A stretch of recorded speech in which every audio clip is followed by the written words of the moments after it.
PNG tonight. In this next segment, we talk to a member of parliament, a first-termer, who perhaps has done far more for his district than he's of the same, Joe Common Coim. I talked to him earlier today. Thank you, Joe Common Coim, member for South Wagi Anglin, for coming on to PNG tonight. Okay, so it's the first time for you to come to this program. All right, we'll talk about some of the things that are happening, some of the developments you are bringing to your district. But first of all, let's look at the NDB and the BSP partnership with your district. Talk about that. How is it going? Are people embracing it? Thank you, John. It's a privilege to come on air today. Actually, we had a hectic parliament session, but because it's agenda, I decided to come over to stress a project that Anglim Sadwagi undertook in the district about since I became member.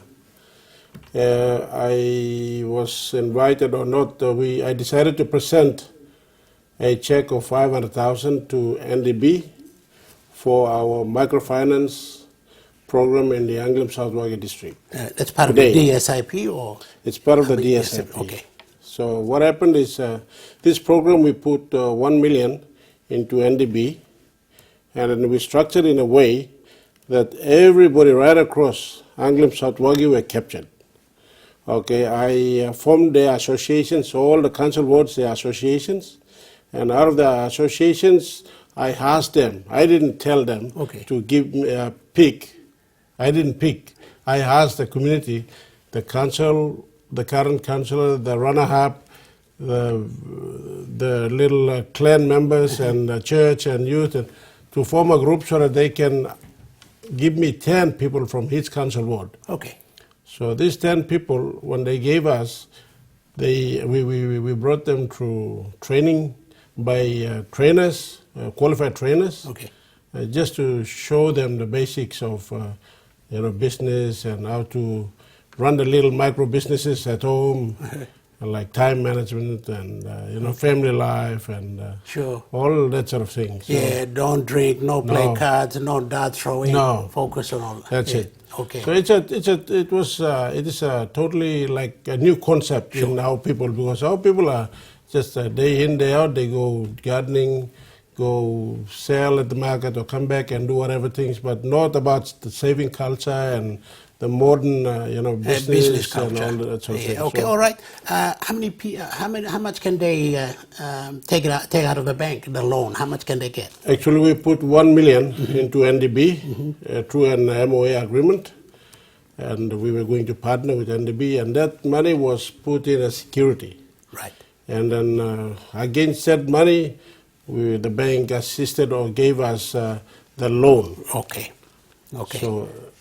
So how much can I get? If I wanted to start something and I'm in your electorate, how much can I get? Okay, what happened is of the 10 people, we gave 10,000 to each council ward, which was split 1,000 among them, or those who went through the training. The 10 people that you chose. The 10 people, they got 1,000, 1,000, 1,000. Okay. So where BSP came in, because a lot of banks, they require, cash flows and all these other things. A lot of questions.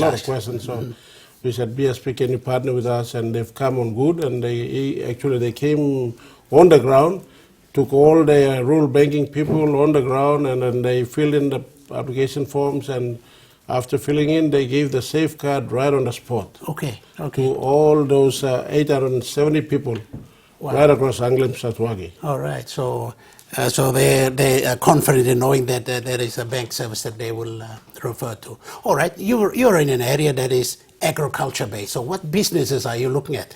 Agriculture? Is it trade stores? What specifically are they? Actually, when they got the money, I didn't want to impose on them what they should do, because many of our people, they have their own way of doing and perceiving things. So I said, okay, this 1,000 is your seed capital. How you do it, you have to make a return for it. Okay. So you can go into agriculture, you can go into trade store, you can go into cherry buying, you can go into fishery, you can go into, What about betel nut buying? Well, as long as it's a business, I would encourage them to get the concept in their mind. Okay, You see, to right. impose on them and say not to do this and that, It's not. it's... You probably are unique in this. I don't think there's any other district and member doing that.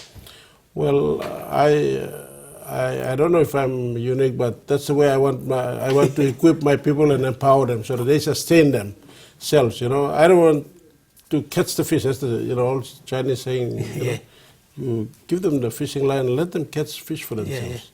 It will sustain them for the rest of their lives. Yeah, Chinese proverb: you feed a man fish, you starve him to death. Teach him how to fish, you feed him for life. I think that's a Chinese proverb. All right. You are also doing a number of other things in your district. I think classrooms, schools, roads. Just briefly, tell us about what you're doing there. Okay, since 2013, I launched my 5-year district plan, and then I'm going by the district plan, which is the first important thing I saw was roads, because accessibility is key. Sure. Once people have accessibility, they can sustain themselves by going to market back and forth. And then when they have a means of trading themselves, now we're partnering with NDB and BSP to go into. Yeah. Sorry, excuse me, I just put this off. Go into this microfinance scheme because the road is already there. Now they have a means of trading, so we put money into their pocket, and then they can sustain themselves. Okay. The other program that we embarked on is the road is there, the money is there. Okay. Now they have expendable income, so they can even build a nice house. So we distributed, well over 3 million kilos worth of sawmills right across. Walkabout sawmills. Yeah, walkabout sawmills. Based on the associations or the council wards, we give them meat so that they cut the timber and build the houses. And then we also partnered with the churches. We put 1 million. And instead of giving them the cash, we gave them the walkabout sawmill to Catholic, Lutheran, SDA, Evangelical Alliance, and all the Pentecostal churches. I said, you are a very well-structured team, so we give you the sawmill, build your churches and pastors and all this. So these are 5 key, apart from the schools we're building. Apart from, we got a couple of programs that are coming. We've actually got a mobile clinic. We just, brought them out of Australia. We will be launching in Hagen shortly, and maybe together with the second phase of this microfinance. Okay. So, but, You've been a busy member. With the current cash flow situation, it is sort of pulling us back. But otherwise, we would like to go at 100 miles an hour. Okay. Well, all right. You're a first-termer as Member of Parliament. There are a number of first-termers, and I think many probably have sat on their laurels, and before they know it, 5 years is up and elections is next year. You obviously haven't sat on your laurels. You've done a few things. Are you comfortable with what you've done so far? Well, John, you see, I was one of those people out there in the world was always complaining about what members are doing. Okay. I was so critical that when I got the chance and opportunity, the buck stops with me. Right. Only when there's no money in the system to give me to deliver projects, that's when I sit back and say, no, I can't do much. But if the money is there, my job is to deliver. Yes, yes. You can't have the money sitting there and people suffering out there. You just got to make use of it. It's got to go out and deliver the services that the people need. Okay, and you certainly have. Joe Common-Coim, we're running out of time. Thank you for coming. No problem. Thank you. Okay. Thank you. Joe Common-Coim, the member for South Wagi Anglimp. This has been PNG Tonight. Thank you for watching. We'll have for you another edition tomorrow. I'm John Higgins. Good night.